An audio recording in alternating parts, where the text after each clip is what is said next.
अस्सलामुअलैकुम। इस वीडियो में class 11 maths Rawalpindi board paper 2017 के सॉल्व एमसीक्यूज को डिस्कस करेंगे इंशाल्लाह। पहला एमसीक्यू जो है उसमें माइनस ए और माइनस आयोटा बी, माइनस ए माइनस आयोटा बी के ऊपर होल बार है। ये जो बार होती है, इस बार का, होल बार का मतलब ये होता है कि हमने ये जो नीचे नंबर लिखा हुआ है, जो कॉम्प्लेक्स नंबर है, इसका कॉन्जुगेट लेना है। ठीक है जी, मैंने यहाँ लिख भी दिया सॉल्यूशन में। Bar means conjugate, bar means conjugate. When we remove the bar we take conjugate by changing the sign of imaginary part. अब हमारे पास यहाँ पे ये जो माइनस ए है ये रियल पार्ट है, और ये माइनस आयोटा बी जो है ये इमेजिनरी पार्ट है। कॉम्प्लेक्स नंबर के दो पार्ट्स होते हैं, इमेजिनरी पार्ट और रियल पार्ट। ये रियल पार्ट है विदाउट आयोटा, और ये जो माइनस आयोटा बी है ये इमेजिनरी पार्ट है। तो जब भी हमने कॉन्जुगेट लेना होता है, हम क्या करते हैं कि जो भी नंबर है जिसका हमने कॉन्जुगेट लेना है उसके इमेजिनरी पार्ट के साइन को चेंज कर देते हैं। तो ये हमें जो क्वेश्चन में दिया हुआ है माइनस आयोटा बी, इसके साइन को, इस माइनस के साइन को चेंज करेंगे।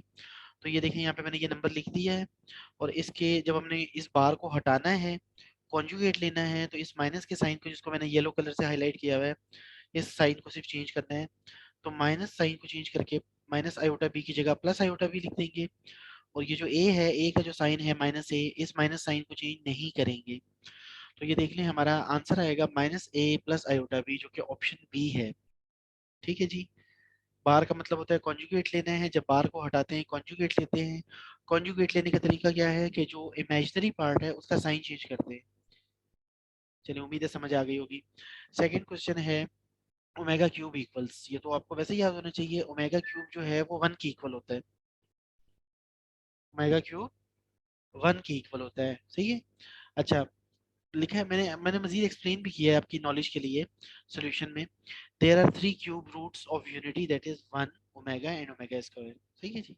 तीन क्यूब रूट्स होते हैं यूनिटी के, 1 के तीन क्यूब रूट्स होते हैं, 1 ओमेगा और ओमेगा स्क्वायर। और इन तीनों क्यूब रूट्स को अगर हम मल्टीप्लाई करते हैं तो जो आंसर आता है उसको कहते हैं product of cube roots of unity. Product of cube roots of unity जो है वो 1 multiply by omega multiply by omega square, इन तीनों को मल्टीप्लाई करते हुए आंसर आता है ओमेगा क्यूब, और वो किसके इक्वल होता है, 1 के। ठीक है जी। तो ओमेगा क्यूब क्या है, product of cube roots of unity है, जो कि ओमेगा क्यूब भी कहते हैं उसे, और 1 के इक्वल होता है वो।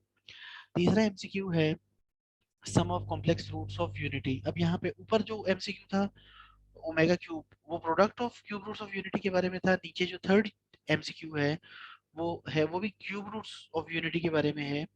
Sum of complex roots of unity, complex roots कहते हैं, क्यूब रूट्स कहते हैं, एक ही बात है। तो sum of complex roots of unity equals, हम जब सब की सम की बात करते हैं तो सम जीरो के इक्वल होता है।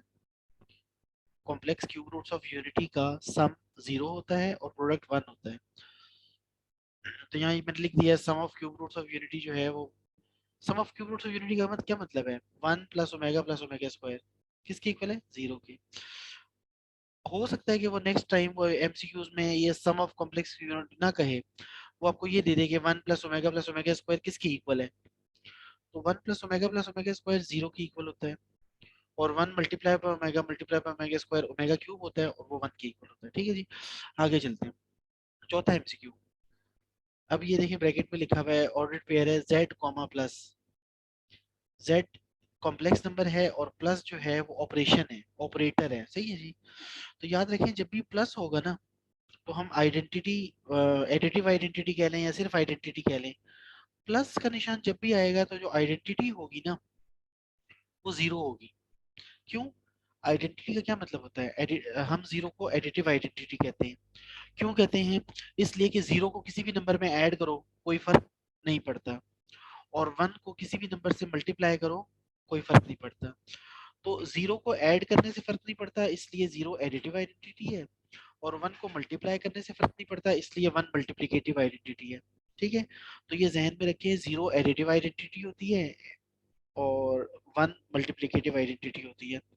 तो यहाँ पे देखिए प्लस का साइन है, जेड के साथ प्लस का साइन है, प्लस के साइन का मतलब वो कह रहा है has no identity other than, कहते हैं उसकी ये जो है ना, ये जो चीज है इसकी आइडेंटिटी और कोई भी नहीं है अदर देन जीरो के अलावा। जाहिर है जीरो के अलावा इसकी और कोई आइडेंटिटी नहीं है, सिर्फ जीरो इसकी आइडेंटिटी है। क्यों? क्योंकि प्लस का साइन है। अगर यहाँ मल्टीप्लाई का साइन होता तो फिर इसकी जो आइडेंटिटी थी वो 1 होनी थी। तो मैंने आपको और भी जो है ना, जिस पेज पे ये लिखा हुआ था, ये एमसीक्यू जहाँ से उठाया गया जिस पेज से, वहाँ 3 बातें और भी लिखी थी जो जरूरी मुझे मैंने समझी, वो भी मैंने यहाँ कर दी। एक है आर माइनस जीरो का सेट, और यहाँ पे मल्टीप्लाई का निशान है। इसकी कह रहा है has no identity other than 1। तो जब मल्टीप्लिकेशन की बात आएगी तो फिर उसकी आइडेंटिटी 1 होती है। अच्छा, ये कॉम्प्लेक्स नंबर है, कॉम्प्लेक्स नंबर के साथ जो है ना यहाँ पे प्लस का साइन है। तो फिर यहाँ पे बात वो आ गई कि वो कॉम्प्लेक्स नंबर की शक्ल में आपने लिखना है। तो फिर आपका जो है ना 0 + 0 आयोटा। देखिए, जब हमने सिर्फ z, मेरा मेरा ख्याल है यहाँ पे ये जो z है ना, ये सेट ऑफ इंटीजर्स को शो कर रहा है। r जो है सेट ऑफ रियल नंबर्स है, z जो है सेट ऑफ इंटीजर्स है। तो c का मतलब सेट ऑफ कॉम्प्लेक्स नंबर है। तो कॉम्प्लेक्स नंबर का जब भी c लिखा हुआ आएगा ना, तो फिर आपके जो आंसर्स हैं वो आयोटा की शक्ल में होने चाहिए। तो अब यहाँ प्लस का साइन है, तो प्लस के साइन का मतलब ये है 0 + 0 आयोटा। और अगर डॉट, डॉट मल्टीप्लिकेशन को शो करता है, अगर डॉट है तो इसका मतलब है 1 + 0 आयोटा। असल में तो यहाँ 1 लिखना था, लेकिन क्योंकि कॉम्प्लेक्स नंबर है इसलिए उसके साथ प्लस 0 आयोटा लिखा था कि बताया जाए कि भाई ये कॉम्प्लेक्स नंबर है। पांचवा एमसीक्यू बहुत दफा आ चुके हैं पहले, ए बी की होल पावर -1। जब ये ब्रैकेट खुलेगी तो ये -1 ए के ऊपर भी आएगा और बी के ऊपर भी आएगा, और इनकी तरतीब बदल जाएगी। मैंने ये दो लॉ लिखे हुए कि भाई मैट्रिसेस में, ये बात मैट्रिसेस की हो रही है, मैट्रिसेस में अगर ए बी मल्टीप्लाई हो रहे हो और ब्रैकेट के ऊपर -1 लिखा हो या टी लिखा हो, ठीक है, मतलब ट्रांसपोज, तो जब ब्रैकेट ओपन होगी तो ये -1 या टी दोनों के ऊपर आ जाएगा और तरतीब चेंज हो जाएगी। बाद वाला पहले आ जाएगा, पहले वाला बाद में हो जाएगा। ठीक है जी। छठा एमसीक्यू, तो इसका जो आंसर है ये बी इनवर्स ए इनवर्स है। क्यों? जब ब्रैकेट खुलेगी तो बी बी पहले आएगा, बी इनवर्स पहले आएगा, इनवर्स बाद में। अच्छा, ये जो 8 लिखा हुआ है, ये है तो देखिए मैट्रिक्स, ये भी जितने की चारों के चारे जो आंसर्स हैं वो मैट्रिक्स हैं। स्क्वायर मैट्रिक्स लिखा हुआ है, यूनिट मैट्रिक्स, यूनिट मैट्रिक्स तो नहीं है। यूनिट मैट्रिक्स में तो वो 1001 होता है ना, यूनिट मैट्रिक्स ये तो नहीं है। स्केलर मैट्रिक्स भी नहीं है। स्केलर मैट्रिक्स में भी जो है ना वो डायगोनल जो एलिमेंट्स होते हैं उनके अलावा सब जीरो होते हैं, या तो कुछ जीरो नहीं है। रेक्टेंगुलर मैट्रिक्स में रोज और कॉलम इक्वल नहीं होते, वो भी नहीं है। इसमें क्या है, 8 है ना, 8 8 सिर्फ एक 8 लिखा हुआ है, इसका मतलब है इस मैट्रिक्स में एक रो है और एक कॉलम है। तो नंबर ऑफ रोज और नंबर ऑफ कॉलम्स आपस में इक्वल हैं। एक रो है और एक कॉलम है, तो नंबर ऑफ रोज और कॉलम इक्वल है आपस में, इसलिए ये स्क्वायर मैट्रिक्स है ये। ठीक है जी। अच्छा जी, आगे चलते हैं एमसीक्यू नंबर 7 पे। पार्शियल फ्रैक्शन इसकी किस किस्म की होगी?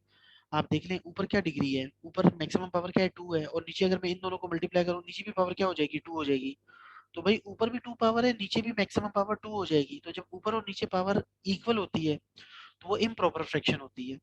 ठीक है। और अगर इम्प्रॉपर फ्रैक्शन हो तो उसका जब हम पार्शियल फ्रैक्शन करते हैं तो पार्शियल फ्रैक्शन से पहले हम डिवीजन करते हैं। सही है। तो उसका जो आंसर है वो इस किस्म का आता है। जैसे ये देखो 1 है ना, हमने यकीनन इसको पहले डिवाइड, पहले हम क्या करेंगे, इन दोनों ब्रैकेट्स को मल्टीप्लाई करेंगे, आंसर आएगा x² - 1। फिर हम x² + 1 को x² - 1 से डिवाइड करेंगे, हमारे पास आंसर 1 आएगा, और फिर जो भी बचेगा उसका हम पार्शियल फ्रैक्शन करेंगे, उसका ये आंसर आएगा और 1 आएगा। तो ये सारे आंसर देख लें, इन इन सारे आंसर्स में सिर्फ ये एक आंसर है जो बता रहा है कि ये जो है ना इम्प्रॉपर फ्रैक्शन का है। बाकी सारे के सारे जो आंसर्स हैं वो प्रॉपर फ्रैक्शंस वाले हैं। ठीक है। तो मैंने यहाँ लिख भी दिया, given fraction is an improper fraction. ये जो फ्रैक्शन हमें दी हुई है ये इम्प्रॉपर फ्रैक्शन है। Out of above 4 options only option C is the answer of improper fraction. Improper fraction का जो आंसर होगा उसके शुरू में जो है ना कोई नंबर लिखा होगा, 1 लिखा होगा, 2 लिखा होगा, 2x लिखा होगा, ऐसे कुछ भी लिखा होगा ऐसे। ठीक है। अच्छा, आठवां एमसीक्यू है GM between 2 iota and 8 iota. अच्छा, इससे पहले जो है ना जो अभी मैंने पिछली वीडियो की थी 2018 के एमसीक्यू सॉल्व किए थे, वहां पे ये सेम क्वेश्चन था, लेकिन यहाँ 2 आयोटा के साथ माइनस लगा था। तो जब 2 आयोटा के साथ माइनस लगा था तो यहाँ पे इस जगह पे जो है ना आंसर आया था 16, और फिर 16 को जब मैंने बाहर निकाला था तो +-4 आंसर आया था। अब बहुत अच्छे हैं ये जो है ना रावलपिंडी बोर्ड वाले, कि ये आपके जो है ना एमसीक्यूज अगर रिपीट भी करते हैं तो वैल्यूज चेंज कर देते हैं कुछ ना। तो यहाँ उन्होंने वो किया है कि असल में ये तो 2017 का पेपर है, इस एमसीक्यू को जब उन्होंने 2018 में रिपीट किया तो 2 आयोटा के साथ माइनस लगा दिया।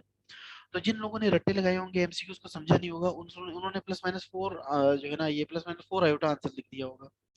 तो आप जब भी कोई एमसीक्यू करें, मैं मेरे मकसद ये वीडियो बनाने का मकसद या ये सारे सोल्यूशन देने का मकसद ये है कि आप रट्टे ना लगाएं, आप जो है ना समझ के करें। तो हमारे पास जीएम का फॉर्मूला है स्क्वायर रूट ए बी, ए हमारे पास 2 आयोटा है, बी 8 आयोटा है। ए और बी की जगह दोनों हमने वैल्यूज पुट की, ए की जगह 2 आयोटा, बी की जगह 8 आयोटा, दोनों मल्टीप्लाई किया, 2 8 16 आयोटा आयोटा आयोटा स्क्वायर की जगह -1 रखा, आयोटा स्क्वायर -1 के इक्वल होता है, तो ये आ गया -16। तो -16 जो है स्क्वायर रूट के अंदर जब भी माइनस होता है तो आयोटा बाहर लिखते हैं, और 16 जो है वो +-4 के इक्वल है, तो इसका आंसर आएगा +-4 आयोटा, जो कि ऑप्शन डी है। अगला एमसीक्यू देखते हैं, no term of GP is. भाई ये जो जीपी होती है ना, इसमें हर अगली जो टर्म होती है वो पिछली टर्म को किसी नंबर से मल्टीप्लाई या डिवाइड करने पे आती है, उसको कहते हैं कॉमन रेशियो। तो जीपी जो है ना, जीपी में इन्वॉल्व है मल्टीप्लिकेशन और डिवीजन, मल्टीप्लिकेशन या डिवीजन, सही है। तो जहां मल्टीप्लाई डिवीजन मल्टीप्लिकेशन हो रही होती है, डिवीजन होती है, वहां जीरो नहीं होता। क्यों? अगर वहां जीरो आ गया तो जीरो से तो जो भी मल्टीप्लाई होता है वो जीरो ही हो जाता है।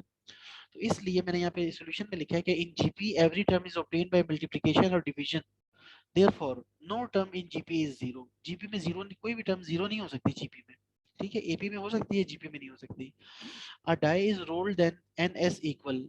अच्छा, ये एस जो है ना, ये सैंपल स्पेस को शो करता है, एस ये बड़ा होना चाहिए था एस की, ये जो ना ये सही, लेकिन चलो मैंने भी जो पेपर पे लिखा था वो कर दिया। डाई कहते हैं छक्के को, मैंने यहाँ लिख दिया डाई मींस छक्का ऑफ लूडो। लूडो का जो छक्का होता है उसको डाई कहते हैं, सही है। When we roll a die, जब हम छक्का फेंकते हैं तो पॉसिबल आउटकम क्या होती है? या वन आता है, या two, three, four, five, six, 6 possibilities हैं। इसका मतलब है जो हमारा सैंपल स्पेस होगा, जो पॉसिबिलिटीज की जो हमारा सेट होगा, वो होगा 1, 2, 3, 4, 5, 6। तो इसके अंदर कितने मेंबर्स हैं? एन का मतलब number of elements, n S का मतलब है number of elements in S. S के अंदर कितने एलिमेंट्स हैं? 6 एलिमेंट्स हैं, तो एन एस जो है ये 6 है, तो ऑप्शन बी करेक्ट है। ठीक है जी, ये प्रोबेबिलिटी में ये यूज होता है, प्रोबेबिलिटी है ना आपके चैप्टर 7 में, वहां पे ये इस्तेमाल होता है इसका। अच्छा, चैप्टर 11 एमसीक्यू 11 है the factorial of 654, factorial form of. अच्छा, मुझे ना ये 654 को फैक्टोरियल में करना है, तो मैंने लिखा to make 656.5.4 factorial we need 3 to 1। जाहिर है फैक्टोरियल में तो 1 तक जाना चाहिए ना, तो ये लिखा है 6 मल्टीप्लाई बाय 5 मल्टीप्लाई बाय 4। तो अगर मैं इसको फैक्टोरियल बनाना चाहता हूँ तो मैं इसके आगे मुझे चाहिए multiply by 3 multiply by 2 multiply by 1। तो multiply by 3 multiply by 2 multiply by 1 को कहते हैं 3 फैक्टोरियल, सही है। तो मैं क्या करूंगा, ये 654 को 3 फैक्टोरियल से मल्टीप्लाई और डिवाइड कर दूंगा। अच्छा, ऊपर जब मैं ये 6 फैक्टोरियल 654 को मल्टीप्लाई करूंगा 3 फैक्टोरियल से, तो ये आ जाएगा 6 multiply by 5 multiply by 4 multiply by 3 factorial. तो हम इसको बंद कर सकते हैं, इसको क्लोज करके लिख सकते हैं 6 फैक्टोरियल। और नीचे जो हमने 3 फैक्टोरियल ऊपर मल्टीप्लाई करने के लिए नीचे भी हमने 3 फैक्टोरियल लिखा था, वो वैसे का वैसा आ जाएगा।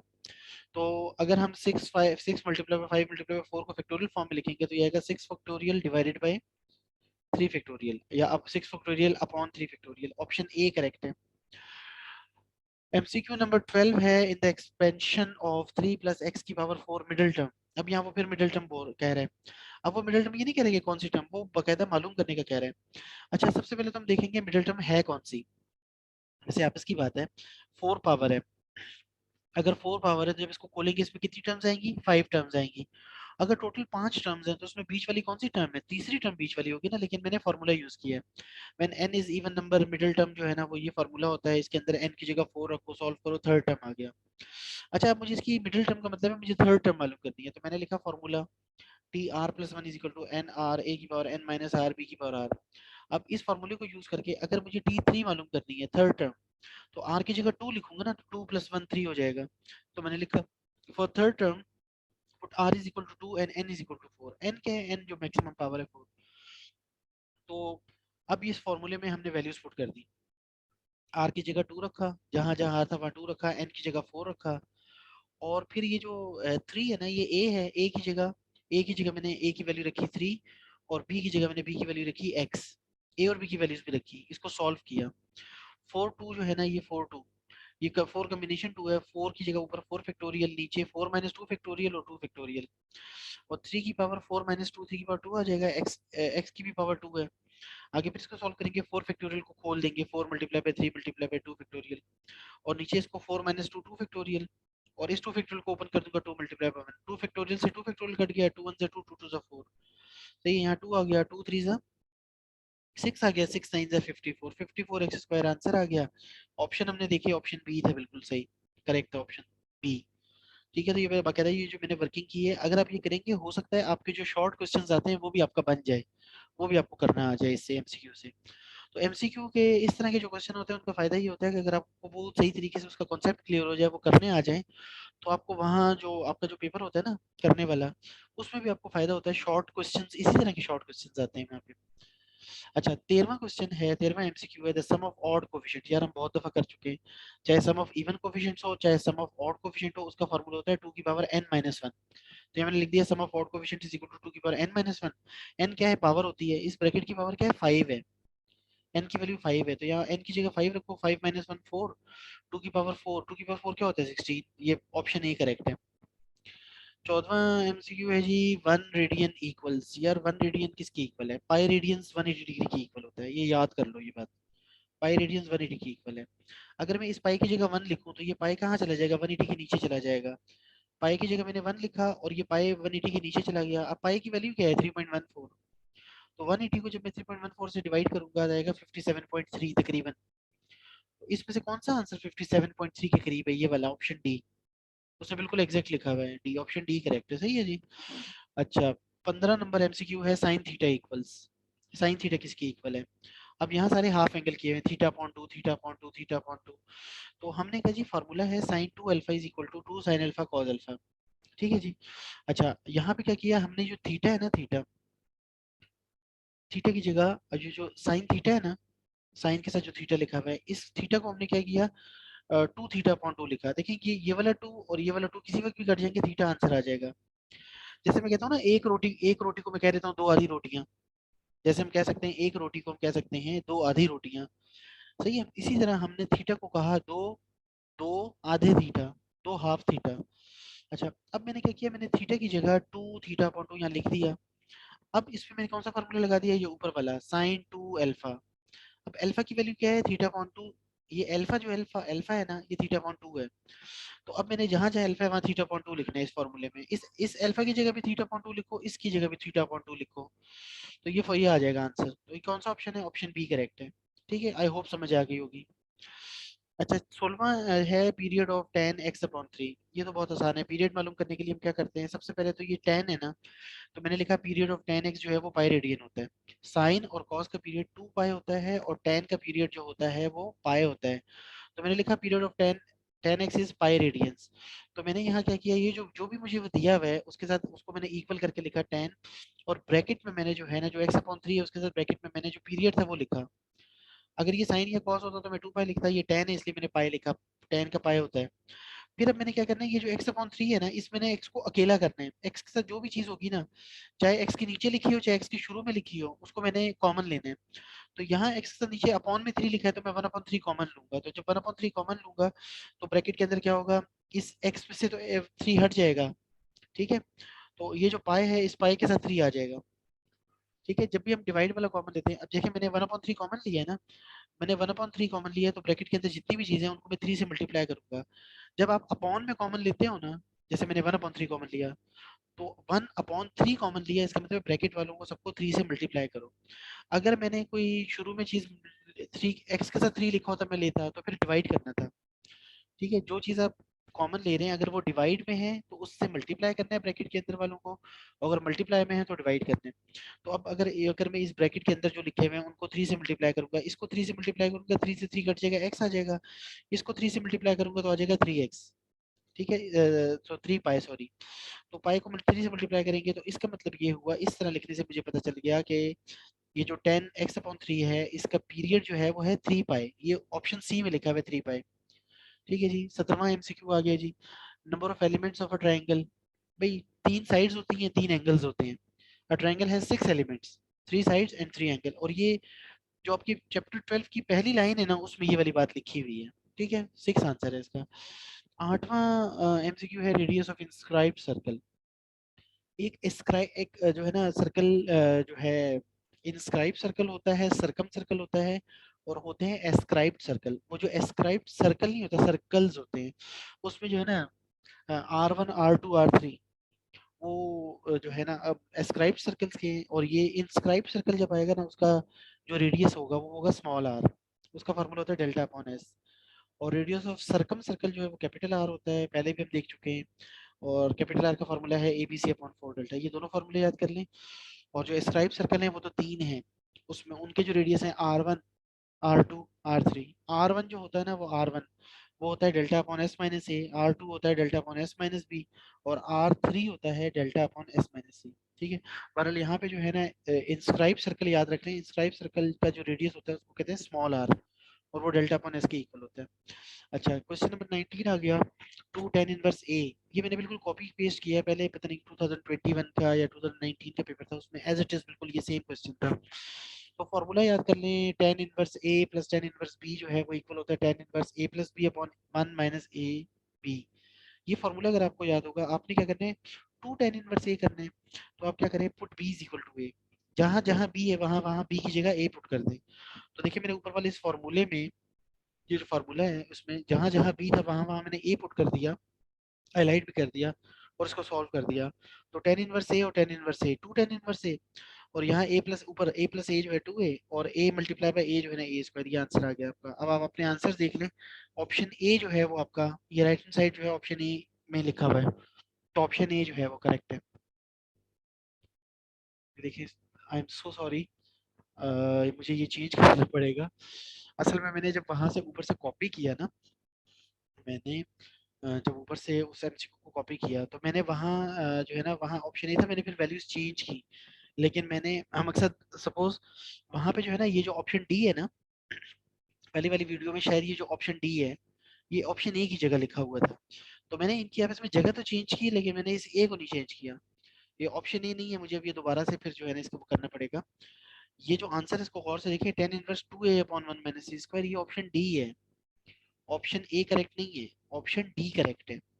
Ten inverse two A upon one minus A square, सही। तो ये करेक्ट कर लीजिएगा, आपने अन्यथा नहीं करना, आप इसको सॉल्व इसके अंदर वैल्यूज डाल के देखना है। यही फॉर्मूला याद कर लें, two tan inverse A is equal to tan inverse two A upon one minus A square, ये फॉर्मूला या तो याद कर लें, डायरेक्ट इसी फॉर्मूले को याद कर लें, सही है। तो यहाँ मुझसे गलती हुई है, ये एमसीक्यू 19 का ऑप्शन ए नहीं है, ऑप्शन डी है। अच्छा जी, आगे चलते हैं। 20 एमसीक्यू है, if cos inverse under root three upon two is equal to under three upon two X belongs to zero comma pi. ये पीरियड दिया हुआ है एक्स का, जीरो से लेकर पाई तक, जीरो से पाई तक का मतलब है फर्स्ट या सेकंड क्वाड्रेंट, बस हमने थर्ड फोर्थ क्वाड्रेंट में नहीं जाना, फर्स्ट फर्स्ट या सेकंड क्वाड्रेंट में हमने आंसर देख बताने। देन एक्स इक्वल्स, तो देखिए जी cos x under root three upon two की इक्वल है, आपने x मालूम करना है, cos को दूसरी तरफ ले जाएं, cos inverse under root three upon two, calculator use करें, कैलकुलेटर यूज करेंगे आपका आंसर आ जाएगा 30 डिग्री। 30 डिग्री को आपने रेडियंस में करना है, पाई अपॉन 180 से मल्टीप्लाई करें, पाई अपॉन 6 आ गया। देखिए पाई अपॉन 6 कहाँ लिखा है, ये लिखा हुआ है, और ये 30 डिग्री फर्स्ट क्वाड्रेंट में है, बस ठीक है, बेहतरीन है। एक ही बस हमने आंसर हमारा मिल गया, खत्म होगी बात। तो इसी के साथ 2017 के सारे एमसीक्यूज मैंने डिस्कस कर लिए आपसे। फिर भी आपके पास आपको कोई प्रॉब्लम हो तो आप जो है ना मेरा जो फेसबुक पेज है उस पे आप जा सकते हैं, वहाँ पे जो है फेसबुक पेज पे जाके वहाँ आप मुझे इनबॉक्स कर सकते हैं। इसके अलावा ये यूट्यूब की वीडियो जहाँ अपलोड हुई है वहाँ कमेंट्स में आप जो है वो अगर आपको कोई कुछ चीज़ चाहिए मजीद, मकसद में फिजिक्स की भी इंशाल्लाह अगला जो पेपर होगा फिजिक्स का या कंप्यूटर का, जो मेरे रिलेटेड पेपर्स हैं इंशाल्लाह उनकी भी मैं एमसीक्यूज इसी तरह वीडियोस बनाऊंगा और मैं उनका सॉल्यूशन अपलोड करूंगा, समझाऊंगा। तो आपको इस वीडियो में अगर कहीं कोई कमी पेशी हो या जो भी आपके रिमार्क्स हो, प्लीज़ अपनी फीडबैक ज़रूर दीजिएगा मुझे। जज़ाकल्लाह। ओके जी, अल्लाह हाफिज़ फिर।